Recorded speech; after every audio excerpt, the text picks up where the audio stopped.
Aku anak Indonesia, negara 17.000 pulau, dibelah sungai-sungai hingga lautan.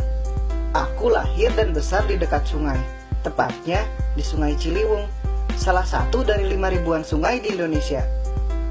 Dari sungai, aku bersama banyak keluarga lainnya mendapatkan kehidupan, ya sumber air, transportasi, tempat bermain, belajar tentang alam, dan kadang juga aku memancing ikan di sana.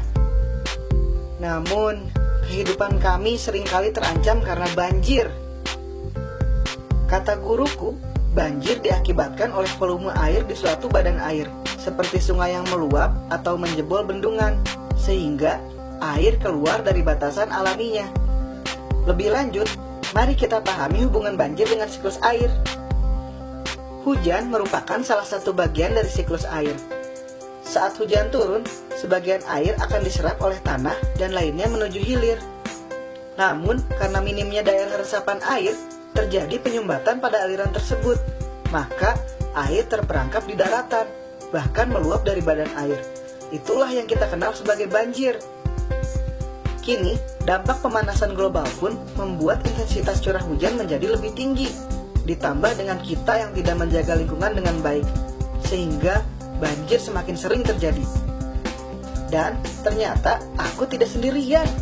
Ini adalah peta daerah-daerah di Jakarta yang berpotensi banjir. Jika kita tidak waspada, banjir akan berdampak buruk bagi kita semua. Bukan hanya mengotori rumah, tapi juga bisa membuat kita kehilangan rumah dan juga barang-barang lainnya. Dokumen-dokumen berharga pun bisa rusak atau terbawa air. Kesehatan kita juga terancam karena banjir seringkali membawa bakteri dan virus berbahaya. Nah, saat ini aku dan teman-teman mendapatkan pengetahuan baru demi keselamatan kita bersama, yaitu tanggap bencana banjir. Ini dia langkah-langkahnya. Pantau informasi lewat radio, televisi, internet, serta media sosial. Siapkan juga benda-benda penting yang perlu dievakuasi, termasuk obat-obatan, ke dalam tas. Bungkus dokumen penting dengan lapisan yang kedap air.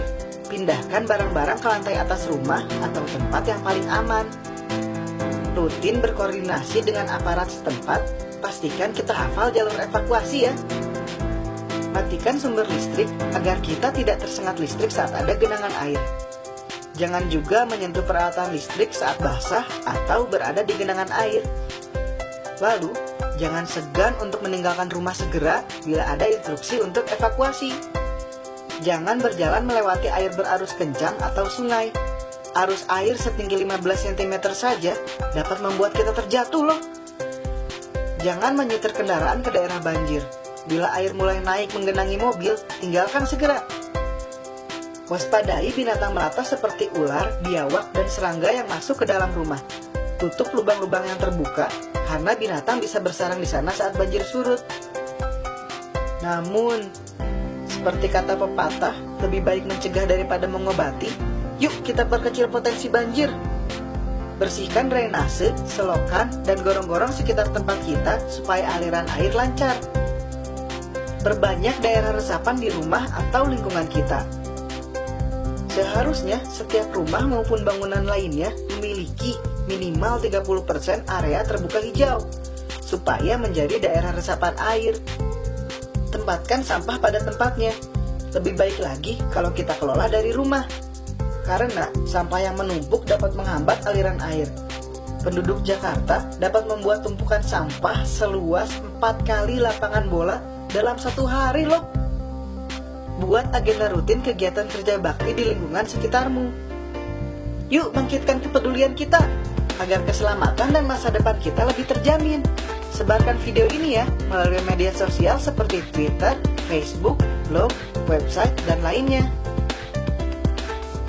Video tanggap banjir ini dipersembahkan oleh